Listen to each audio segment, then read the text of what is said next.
ஓம் சாந்தி 15/9/2025 சாகார முரளியின் முக்கியமான கருத்துக்கள். பாபா சொல்கிறாங்க, இனிமையான குழந்தைகளே, உங்களுக்கு கர்மம் அகர்மம் விகர்மத்தின் ஆழமான ரகசியங்களை கூறுவதற்காக தந்தை வந்திருக்கின்றார். எப்பொழுது ஆத்மா மற்றும் சரீரம் இரண்டும் தூய்மையாக இருக்கிறதோ அப்பொழுது கர்மம் அகர்மமாக ஆகிறது. தூய்மையற்றவர் ஆவதினால் கர்மம் விகர்மம் ஆகிவிடுகிறது. பாபா சிருஷ்டி சக்கரத்தோட ஞானத்தை கூறுவதன் கூடவே கர்மத்தோட விதியும் பாபா சொல்கிறார். கர்மத்தினுடைய ஆழமான ரகசியங்களை புரிய வைக்கிறார். ஆத்மா சுகம் அடைவதற்கும் துக்கம் அடைவதற்கும் அவரவர்களுடைய கர்மாவே காரணம். அந்த கர்மா கூட நீங்கள் எப்படிப்பட்ட உணர்வில் இருந்து செய்கிறீங்களோ அந்த கர்மா எப்படி இருக்குன்றதை புரிய வைக்கிறார்.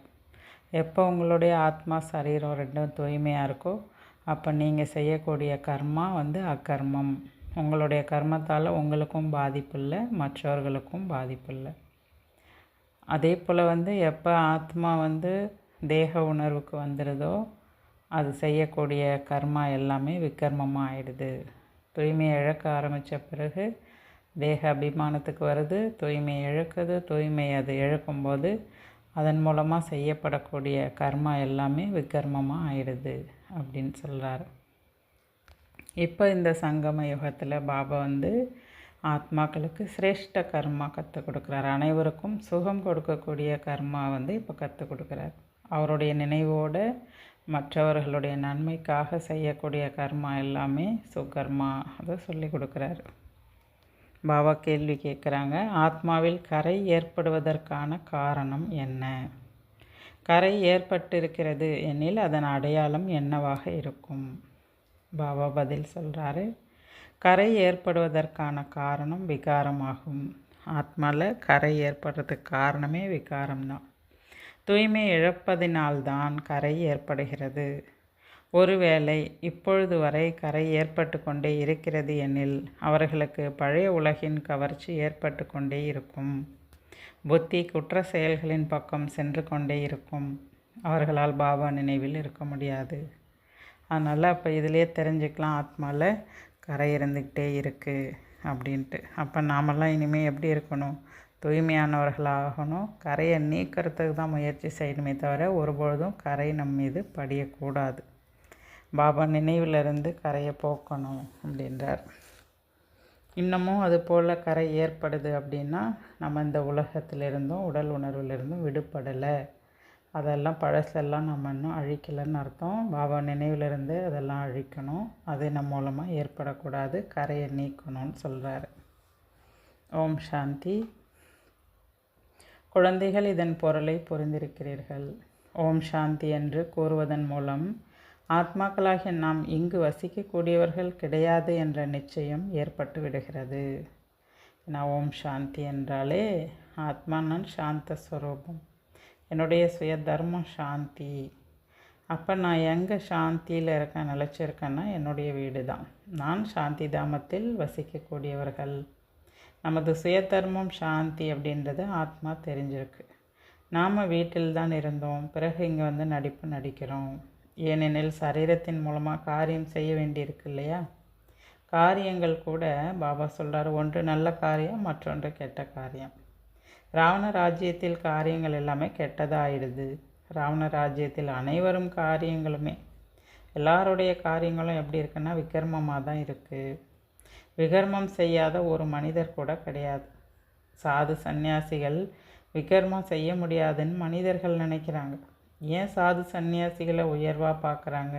ஏன்னா அவங்கள்ட்ட தூய்மை இருக்குது, அவங்க சந்நியாசம் செஞ்சுருக்காங்க இல்லையா? அதனால் அவங்க தூய்மையானவங்க அப்படின்னு அவங்க அந்த பாவனையில் பார்க்குறாங்க. உண்மையில் இந்த உலகத்தில் தூய்மையானவங்க யாருமே கிடையாது. தூய்மையானவங்கன்னு யாரை சொல்ல முடியும்? தேவதைகளை தான் சொல்ல முடியும். இதெல்லாம் முற்றிலும் அறியாமல் இருக்காங்க மனிதர்கள்லாம். நாம் பதீத்தமானவர்கள் என்று சொல்கிறாங்க. பதீத்த பாவனை தந்தையை அழைக்கிறாங்க. தூய்மையற்றவரை தூய்மையாக்கக்கூடியவரே வாங்க அப்படின்னு அழைக்கவும் செய்கிறாங்க. எது வரைக்கும் அவர் வரவில்லையோ அதுவரை இந்த உலகம் தூய்மையாக முடியாது. இது பதீதமான பழைய உலகம். அதனால தான் இங்கே இருந்துக்கிட்டு நினைவு செய்கிறாங்க. தூய்மையான உலகம் செல்லும் பொழுது பதீத்த உலகத்தை நினைவு செய்ய மாட்டீங்க. ஏன்னா அந்த உலகமே தனிப்பட்டது. ஒவ்வொரு பொருளுமே புதியதிலிருந்து பழையதாக ஆகுது. புது உலகத்தில் பதீத்தமானவர் ஒருவர் கூட இருக்க முடியாது. அங்கே எல்லாருமே தூய்மையானவங்க தான் இருப்பாங்க. புது உலகை படைக்கக்கூடியவர் பரம்பிதா பரமாத்மா. அவர் தான் பதீத்த பாவனர். அவரது படைப்புகளும் அவசியம் எப்படி இருக்கும்? தூய்மையாக தானே இருக்கும் அப்படின்றார். கல்பத்துக்கும் பாபா குழந்தைங்களுக்கு புரிய வைக்கிறாரு. குழந்தைகளாகிய உங்களிலும் கூட சிலர் நிச்சய புத்தி உடையவர்களாகிறாங்க, பிறகு சந்தேக புத்தி உடையவராகிறாங்க. மாயா ஒரேடியாக அவங்கள விழுங்கிடுது. நீங்கள்லாம் மகாரதிகள் அல்லவா? இப்போ மகாரதிகளை தான் சொற்பொழிவு ஆற்றுவதற்கு கூப்பிட்றாங்க. நீங்கள் கூட போயிட்டு மகாராஜாக்களுக்கு கூட புரிய வைக்கலாம். என்ன சொல்லி புரிய வைக்கலாம்? நீங்கள் தான் முதல்ல தூய்மையானவர்களாக பூஜைக்குரியவர்களாக இருந்தீங்க. இப்பொழுது இது தூய்மையற்ற உலகம். தூய்மையான உலகத்தில் பாரதவாசிகள் மட்டும்தான் இருந்தாங்க. ஆதி சனாதன தேவி தேவதா தர்மத்தை சார்ந்த பாரதவாசிகளாகிய நீங்கள் தான் டபுள் கிரீடாதாரியாக சம்பூர்ண நிர்விகாரியாக இருந்தீங்க. இது போலலாம் மகாரதி குழந்தைகள் நீங்கள் மற்றவங்களுக்கு புரிய வைங்க, மகாராஜாக்களுக்கெல்லாம் புரிய வைங்க அப்படின்னு சொல்கிறார். பகவானுடைய மகா வாக்கியம், காம சிதையில் அமர்ந்து கருப்பாகிவிட்டீர்கள், பிறகு ஞான சிதையில் அமரும் பொழுது தூய்மையாகி விடுவீர்கள். இதுதான் பாபா முக்கியமாக சொல்கிறார். இப்பொழுது யாரெல்லாம் புரிய வைக்கின்றார்களோ அவர்கள் காமசிதையில் அமர முடியாது. ஆனால் மற்றவர்களுக்கு புரிய வைத்து சுயம் தாங்களே காமசிதையில் அமர்ந்து விடுபவர்களும் இருக்காங்க. இன்று இவ்வாறெல்லாம் புரிய வைக்கிறாங்க, நாளைக்கு விகாரத்தில் விழுந்துடுறாங்க. மாயா ரொம்ப திறமை வாய்ந்ததாக இருக்குது இல்லையா? கேட்காதீங்க. மற்றவர்களுக்கு காமம் மகா எதிரின்னு புரிய வச்சவங்களே பிறகு போய் காமசிதையில் விழுந்துடுறாங்க சொல்கிறார். பிறகு ஏன் இவ்வாறு நடந்தது அப்படின்னு அவங்க தனக்கு தானே வருத்தப்பட்டு பச்சாதாபம் அடைகிறாங்க. ஏன்னா இது மாயாவுடைய கொத்து சண்டை. இங்கே மாயா என்ன பண்ணும்? கடைசி வரைக்கும் அது டிஸ்டர்ப் பண்ணிட்டு தான் இருக்கும். ஆனால் நாம் தான் என்ன பண்ணணும்? நம்மளுடைய பவர்ஃபுல் ஸ்திதி மூலமாக அதை ஜெயிக்கணும் அப்படின்றார். பாபா ஞான சிதையில் அமர வச்ச பிறகு மீண்டும் போயிட்டு நம்ம முகத்தை கருப்பாக்கிக்க கூடாது. சில பேருக்கு ஏதாவது கவர்ச்சி ஏற்பட்டுதுன்னா தோற்று போயிடுறாங்க. மாயா அந்த அளவுக்கு அவங்கள ஏமாத்திடுது அப்படின்றார். பாபா சொல்கிறாங்க, யார் சதோ பிரதானமாக தூய்மையாக இருந்தார்களோ அவர்களே காமசிதையில் அமர்ந்து அசுத்தமாக தமோ பிரதானமாக ஆகிவிட்டனர் என்பதை இப்பொழுது குழந்தைகளாகிய நீங்கள் புரிந்து கொள்கிறீர்கள். உயர்ந்த தேவதைகளாக இருந்தவங்க தான் இன்றைக்கி தமோ பிரதானமாக ஆயிட்டாங்க அப்படின்றது உங்களுக்கு தெரியுது. பாபா புரிய வச்சுட்டார். ராமரையும் கூட கருப்பாக உருவாக்கியிருக்காங்க. பலரது சித்திரங்களை கருப்பாக உருவாக்குகின்றனர். ஆனால் முக்கியமானவர்களை பற்றி புரிய வைக்கப்படுகிறது. இங்கும் கூட ராமச்சந்திரனுடைய சிலை பாருங்கள், கருப்பாக இருக்குது. ஏன் கருப்பாக காண்பிக்கிறீங்க அப்படின்னு நீங்கள் போய் அவங்கள்ட்ட கேளுங்களேன் அப்படின்றார். அவங்களாம் சொல்லுவாங்க, இது கடவுளுடைய லீலை அப்படின்னு சொல்லுவாங்க. இதெல்லாம் காலமாக அப்படி தான் நடந்துட்டு வருது அப்படின்னு அவங்க சொல்லிடுவாங்க. ஆனால் உண்மையாக இது ஏன் நடக்குது, எதுக்காக நடக்குது எதுவுமே அவங்களுக்கு தெரியாது.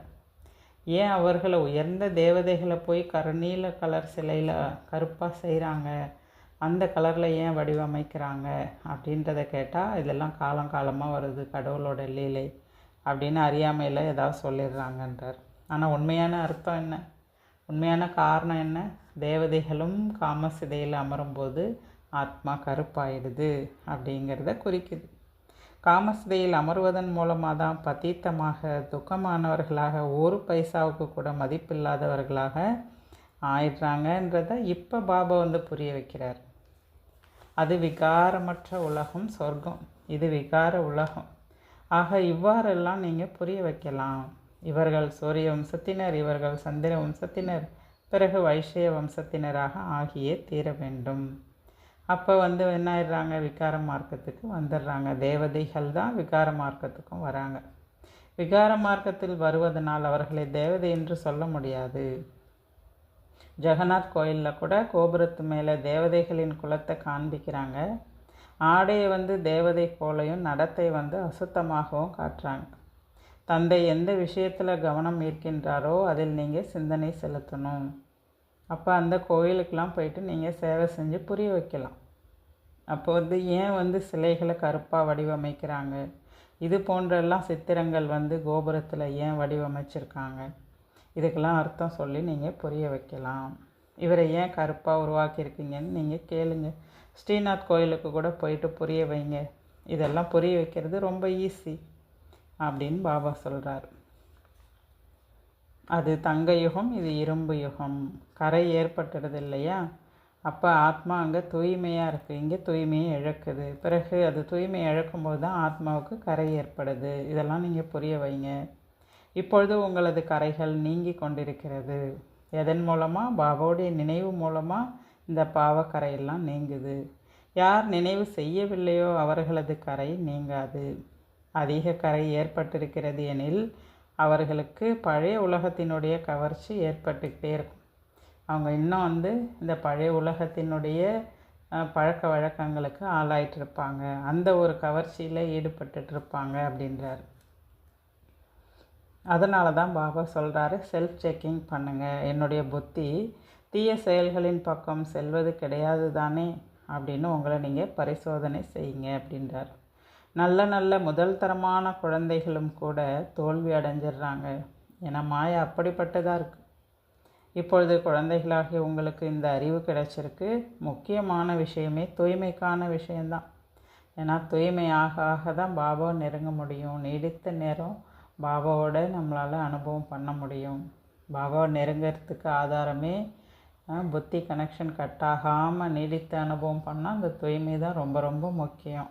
அதான் பாபா சொல்கிறார், இங்கே முக்கியமான விஷயமே தூய்மை தான். நேற்று கூட என்ன சொல்கிறாரு, அந்த ஊசியில் துரு இருந்தது. 2 நாளுக்கு முன்ன கூட முரளியில் பாபா சொல்லியிருந்தார், அந்த ஊசியில் துரு இருந்ததுன்னா காந்தத்தில் ஈர்ப்பு ஏற்படாது. அதுபோல் இங்கே விகாரத்தினுடைய கரை துரு ஆத்மாவில் இருக்குன்னா பாபாவை நெருங்க முடியாது. உங்களுக்கு ஈர்ப்பு ஏற்படாது. பாபாவுடைய சக்தி உங்களால் எடுக்க முடியாதுன்றார். அதனால் தூய்மை தான் ரொம்ப முக்கியன்றார். தந்தை இந்த யுக்தியை உருவாக்கி இருக்கிறாரு. நாம் ஞான அமிர்தம் குடிக்க செல்கிறோம் என்று அனைவரும் சொல்கிறாங்க. ஞான அமிர்தம் இருப்பது ஞான கடல்கிட்ட தான். மற்றபடி சாஸ்திரம் படிக்கிறதுனால யாரும் தூய்மையற்ற நிலையிலிருந்து தூய்மையாக முடியாது. தூய்மையாக ஆகி பிறகு தூய்மையான உலகத்திற்கு செல்ல வேண்டும். இங்கு தூய்மையாகி பிறகு வேறு எங்கே போவீங்க? சில பேர் சொல்கிறாங்க, இன்னாரும் மோட்சம் அடைஞ்சிட்டாங்க அப்படின்னு மனிதர்கள் நினைக்கிறாங்களாம். அவர்களுக்கு தெரியும், ஒருவேளை மோட்சம் அடைந்து விட்டால் பிறகு அவருக்காக திதி போன்ற காரியங்கள்லாம் செய்ய முடியாது. அவருக்கு எந்த கஷ்டமும் ஏற்படக்கூடாது என்பதற்காக தான் தீபம் கூட ஏற்றுறாங்க. இருளில் ஆத்மா அலையக்கூடாது, எங்கேயும் ஏமாற்றம் அடைஞ்சிடக்கூடாது அப்படின்ட்டு தான் என்ன பண்ணுறாங்க, தீபம் கூட ஏற்றுறாங்க. ஆத்மா ஒரு சரீரத்தை விட்டு இன்னொரு சரீரத்தை அது எடுக்க போகுது. இதெல்லாம் ஒரு நொடிக்கான விஷயம். இதில் இருள் எங்கேருந்து வந்தது? ஆனால் இதை பழக்க வழக்கமாக ரொம்ப நாளாக செஞ்சுட்டு வராங்க. சரீரம் விட்டால் தீபம் ஏற்றி வைக்கக்கூடிய செயலை செஞ்சுட்டு வராங்க. திதி கொடுக்கக்கூடியது இதெல்லாம் பழக்கமாக அவங்க செஞ்சுட்டு வராங்க அப்படின்னு பாபா சொல்கிறாரு. இந்த மாதிரியான பழக்க வழக்கங்கள்லாம் சொர்க்கத்தில் அங்கே இருக்காது அப்படின்றார். இன்று மாயாஜாலம் போன்ற விஷயங்கள் எல்லாம் எதில் மற்றவர் மூலம் செய்ய வைக்கிறது கிடையாது. எதுலேயுமே பாபா இது போன்ற மாயாஜால விஷயங்கள்லாம் செய்ய வைக்கல. இன்றைக்கி மாயாஜாலத்தினால யாராவது ரெக்கை முளைஞ்சி பறக்கிறாங்கன்னா கூட அதனால் என்ன பிரயோஜனம், அதனால் என்ன லாபம் இருக்குது? அப்படி மாயாஜாலம் பண்ணி அவங்க பறக்கிறாங்கன்னா அதனால் அவங்க ஆத்மா தூய்மை அடைஞ்சிடுச்சின்னு அர்த்தமா என்ன? அவங்களாம் சத்தியுகத்துக்கு வந்துடுவாங்கன்னு அர்த்தமா என்ன? கிடையாது அப்படின்றார். மாயாஜாலத்தினால இங்கே ஒரு மாற்றமும் கிடையாது. இங்கே எல்லாமே சுய முயற்சி தான். பாபா சொல்கிறாரு, என்னை நினைவு செய்தால் தான் விகர்மம் விநாசமாகும். இதுதான் யோக அக்னி.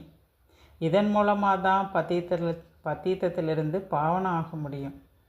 ஞான செல்வத்தின் மூலமாக ஸ்தூல செல்வம் கிடைக்கும்.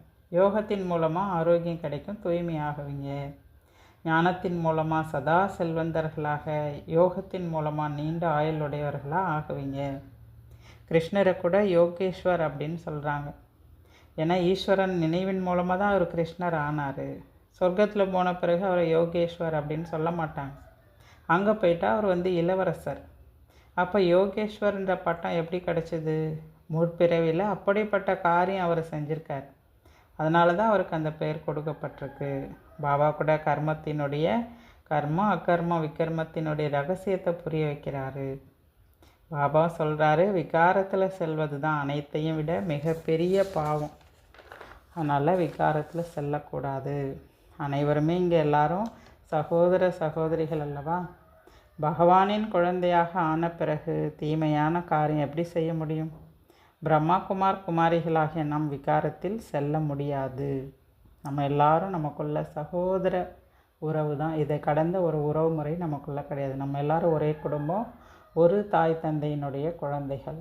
நமக்குள்ள சகோதரன் சகோதரி ரிலேஷன் மட்டும்தான். இதுதான் தூய்மையாக இருப்பதற்கான யுக்தி அப்படின்னு பாபா சொல்கிறார். இந்த யுக்தியை பயன்படுத்தினா தான் நீங்கள் எப்போவுமே தூய்மையாக இருக்க முடியும் அப்படின்னு பாபா சொல்கிறார். நீங்கள்லாம் போர் வீரர்கள். நினைவு பலத்தின் மூலம் தூய்மையாகி நாம் ராஜா ராணி ஆகி கொண்டிருக்கிறோம் என்பதை அறிவீர்கள். பிறகு அடுத்த பிறவியில் வாயில் தங்க ஸ்பூனுடன் பிறப்போம். பெரிய தேர்வில் வெற்றி பெறுபவர்கள் உயர்ந்த பதவி அடைவாங்க. வித்தியாசம் இருக்கும் இல்லையா? எந்த அளவுக்கு படிப்போம் அந்த அளவுக்கு சுகம். இங்கே பகவான் கற்பிக்கிறார், இந்த போதை உங்களுக்கு இருக்கணும்.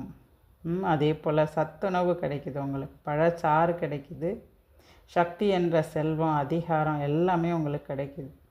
பகவான் இல்லாமல் பகவான் பகவதியாக யார் ஆக்க முடியும்? பகவான் மூலமாக தான் நீங்கள் பகவான் பகவதியாக ஆக முடியும். நீங்கள் இப்பொழுது பதீத்தத்திலிருந்து பாவனம் ஆகி கொண்டிருக்கிறீர்கள். பிறகு பல பிறவிக்கு சுகமானவர்கள் ஆகிடுவீங்க, உயர்ந்த பதவி அடைவீங்க.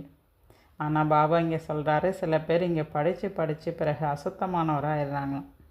தேக அபிமானத்தில் வருவதன் மூலம் ஞானம் என்ற 3வது கண் மூடப்பட்டு விடுகிறது. மாயா அவ்வளோ பவர்ஃபுல்லாக இருக்குது, நல்ல குழந்தைங்களை கூட வீணாக்கிறது அப்படின்றார். அதிக முயற்சி இருக்கிறது என்று தந்தை சுயம் கூறுகின்றார். பிரம்மாவுடைய உடலில் நான் எவ்வளோ முயற்சி செய்கிறேன் தெரியுமா உங்களெலாம் மாற்றுறதுக்கு. ஆனாலும் புரிந்து கொண்ட பிறகும் இவ்வாறு இருக்க முடியாது என்று நீங்கள் கூறிவிடுகிறீர்கள். உங்களுக்கு சத்தியத்தை உணர வச்சு, தூய்மைக்கான முக்கியத்துவத்தை உணர வச்சு உங்களை மாற்றுறதுக்கு நான் எவ்வளோ முயற்சி பண்ண வேண்டியதாக இருக்குது. அவ்வளோ முயற்சி செய்து உங்களை பக்குவமாக்கி கொண்டு வரும்போது நீங்களே இப்படியெல்லாம் இருக்க முடியாதுன்னு சொல்லிடுறாங்களாம் சில குழந்தைங்க. சிவபாபா தான் படிப்பிக்கிறார் என்பதை கூட நாங்கள் ஏற்றுக்க முடியாதுன்னு வர சொல்லிடுறாங்களாம். இதெல்லாம் உங்களுடைய கெட்டிக்காரத்தனம், நீங்கள் இப்படியெல்லாம் சொல்கிறீங்க, ஆனால் கடவுள் இப்படியெல்லாம் சொல்ல மாட்டார். அப்படியெல்லாம் அவங்கள என்ன பண்ணிக்கிறாங்க, இப்படி சொல்லிடுறாங்க அப்படின்றார். ராஜ்யம் ஸ்தாபனை ஆகியே தீரும் பாபா சொல்கிறார். யார் ஏற்றுக்கிட்டா என்ன, ஏற்றுக்கலன்னா என்ன? உண்மையாக சத்தியமானவரை ஏற்றுக்கிட்ட குழந்தைங்க மாறுவாங்க, அவங்க மூலமாக மாற்றம் ஏற்படும். ராஜ்யம் ஸ்தாபனை ஆகியே தீரும். உலகத்தில் இருக்க எல்லாருமே ஏற்றுக்கிட்டு எல்லாருமே மாறிட்டா சொர்க்கத்தில் எல்லாருக்கும் எப்படி பதவி இடம் கிடைக்கும்? அதனால் பாபாவும் சாட்சியாக இருந்துட்டு போயிடுறாரு. சத்தியத்தினுடைய படகு ஆடும் ஆனால் மூழ்காது என்று பாபா சொல்கிறார் அல்லவா? அப்போ தடை ஏற்பட தான் செய்யும். ஆனால் இந்த தடைகள்லாம் மீறி பாபாவுடைய காரியம் சிறப்பாக சக்ஸஸாக நடந்தே தீரும். கல்பத்துலேயும் வெற்றி என்பது பாபாவுக்கும் பிராமணர்களுக்கும் நிச்சயிக்கப்பட்டிருக்கு அப்படின்னு பாபா சொல்கிறாரு. நல்லது. தாரணைக்கான முக்கிய சாரம்: யோக அக்னி மூலம் விகாரங்களின் கரைகளை நீக்க வேண்டும். எனது புத்தி குற்ற செயல்களின் பக்கம் செல்வதில்லை தானே என்று தன்னை சோதித்து கொள்ள வேண்டும். யோக அக்னி மூலமாக அந்த விகாரங்களினுடைய கரை ஆத்மாவில் படிஞ்சிருக்கு இல்லையா, அதெல்லாம் முற்றிலும் கிளியர் பண்ணிடுங்க அப்படின்றார். அதே போல் உங்களை சுய பரிசோதனை செய்யுங்க. என்னுடைய புத்தி குற்ற செயல்களின் பக்கம் போகாமல் இருக்கா அப்படின்றத செக் பண்ணுங்கள். 2வது பாயிண்ட் சொல்கிறாரு, நிச்சய புத்தி உடையவராக ஆன பிறகு கூட ஒருபொழுதும் எந்த விஷயத்திலும் சந்தேகம் எழுப்பவே கூடாது. விகர்மத்திலிருந்து பாதுகாப்பாக இருப்பதற்காக எந்த காரியமும் தனது சுய தர்மத்தில் நிலைத்திருந்து பாபாவுடைய நினைவோடு செய்யுங்க அப்படின்னு சொல்கிறார். பாபா வரதானம் சொல்கிறாங்க, உன்னத பராமரிப்பு எனும் விதி மூலமாக அபிவிருத்தி செய்து அனைவரின் வாழ்த்துக்களுக்கும் பாத்திரம் ஆகுங்கள். உன்னத பராமரிப்பு என்ற விதி, அந்த விதி என்னன்னா, எல்லாருக்கும் நீங்கள் பாராட்டு வாழ்த்து கொடுங்க. பாபா சொல்கிறார், எல்லாரையும் நீங்கள் வாழ்த்துங்க, எல்லாரையும் பாராட்டுங்க. அதன் மூலமாக நீங்கள் சுயம் வளர்ச்சி அடைவீங்க. அதோடு மட்டும் இல்லை, அனைவருடைய வாழ்த்தும் உங்களுக்கு கிடைக்கும். அதுக்கு தான் பாபா விளக்கத்தில் சொல்கிறாரு, சங்கம யுகமே வாழ்த்துக்களால் வளர்ச்சி பெறக்கூடிய யுகம். பாபா மற்றும் பரிவாரத்தினுடைய வாழ்த்துக்களால் தான் குழந்தைகள் நீங்கள் வளர்ந்து வரீங்க. வாழ்த்துக்களால் தான் ஆடுறது, பாடுறது, வளர்வதுமாக பறந்து செல்றீங்க. இந்த பராமரிப்பு அவ்வளோ அதிசயமானது. என்ன பராமரிப்பு? வாழ்த்துக்கள் சொல்கிறது, பாராட்டுறது, வாழ்த்து சொல்கிறது, ஆசீர்வாதம், குட் விஷஸ் கொடுக்கறது. இதுதான் ஒவ்வொருவரையும் ஊக்க உற்சாகத்தில் ஆட வைக்கிறது, பாட வைக்கிறது, பறக்க வைக்கிறதுன்றார். அப்படி நீங்கள் வாழ்த்து கொடுங்க, வாழ்த்து பெறுங்க அப்படின்னு சொல்கிறார். குழந்தைகளாகி நீங்கள் பெரிய மனதோட, இரக்க மனதோட, வள்ளலாகி ஒவ்வொரு நொடியும் ஒருவரை ஒருவர் மிக நல்லது, மிக நல்லது என்று வாழ்த்தி வழங்கி விடுகிறீர்கள். இந்த மாதிரி நீங்கள் குட் விஷஸ் கொடுத்துக்கோங்க அப்படின்றார். இதுவே பாலனைக்கான உன்னத விதியாகும். இந்த விதியால் அனைவரையும் பராமரிப்பு செய்து கொண்டே இருங்கள். அப்பொழுது வாழ்த்துக்களுக்கு பாத்திரமாகி விடுவீர்கள். அனைவருடைய ஆசீர்வாதங்களுக்கு பாத்திரமானவராக ஆகிடுவீங்க. எல்லாருக்கும் நீங்களும் வாழ்த்துக்களை கொடுங்க, பாராட்டு கொடுங்க. அவங்கள்ட்டேருந்து உங்களுக்கு ரிட்டன் கிடைக்கும். இதுதான் நீங்கள் வளர்வதற்காக, நீங்கள் வளர்ச்சி அடைவதற்கான விதி அப்படின்றார். இந்த ஒரு உன்னதமான பராமரிப்பை நீங்கள் கையாளுங்க. ஆசீர்வாதத்தை கொடுத்து ஆசீர்வாதத்தை பெறுங்க, பாராட்ட கொடுங்க அப்படின்றார். பாபா ஸ்லோகன் சொல்கிறாரு, தனது சுபாவத்தை சரளமாக்கி விடுங்கள். இது சமாதானத்திற்கான சகஜ விதியாகும். சரள சுபாவம், எல்லாரையும் உள்ளது உள்ளபடி ஏற்றுக்கொள்ளக்கூடிய பக்குவம் உங்களுக்கு வந்துருச்சு. விஷயத்தையோ மனிதர்களையோ எல்லாத்தையும் ஏற்றுக்கக்கூடிய பக்குவம் வந்துருச்சுன்னா நீங்கள் சமாதானம் ஆகிடுங்க எல்லார்கிட்டையுமே அப்படின்றார். இதுதான் சகஜமாக, அதாவது சமாதானத்திற்கான சகஜ விதி. உங்கள் சுபாவம் சரளமாயிடுச்சுன்னா நீங்கள் சமாதான சுரூபமாகவே இருப்பீங்கன்றார். அவ்யக்த இஷாரா. இப்போது ஈடுபாடு எனும் அக்னியை மூட்டி யோகத்தை ஜுவாலா ரூபம் ஆக்குங்கள். குழந்தைகளாகிய உங்களிடம் உள்ள மகா உன்னதமான சக்தி அந்த தூய்மை. இந்த உன்னதமான சக்தியை அக்னியாக வேலை செய்கிறது. ஒரு நொடியில் உலகின் குப்பைகளை பஸ்பம் செய்து விடுகிறது. ஆத்மாவானது முழுமையான தூய்மை நிலையில் நிலை பெறும் பொழுதே அந்நிலையின் உயர்ந்த சங்கல்பத்தால் ஈடுபாடு எனும் அக்னி கொழுந்துவிட்டு எரிந்து குப்பைகளை பஸ்பம் செய்கிறது. இதுவே யோக ஜுவாலை. இப்பொழுது குழந்தைகளான நீங்கள் இந்த உயர்ந்த சக்தியை செயலில் கொண்டு வாருங்கள். அந்த தூய்மையினுடைய மிக உயர்ந்த சக்தியை கொண்டு வாங்க. அந்த முழுமையான தூய்மை நிலையில் நீங்கள் ரொம்ப நேரம் நிலச்சிருக்கும்போது அந்த உயர்ந்த சங்கல்பத்தால் தான் அந்த ஜுவாலை, யோக அக்னி ரொம்ப ஜுவாலா ரூபத்தில் வேலை செய்யும். அதுதான் அந்த குப்பைகளெல்லாம் பஸ்மம் செய்யும்னு பாபா சொல்கிறார். நல்லது. ஓம் சாந்தி.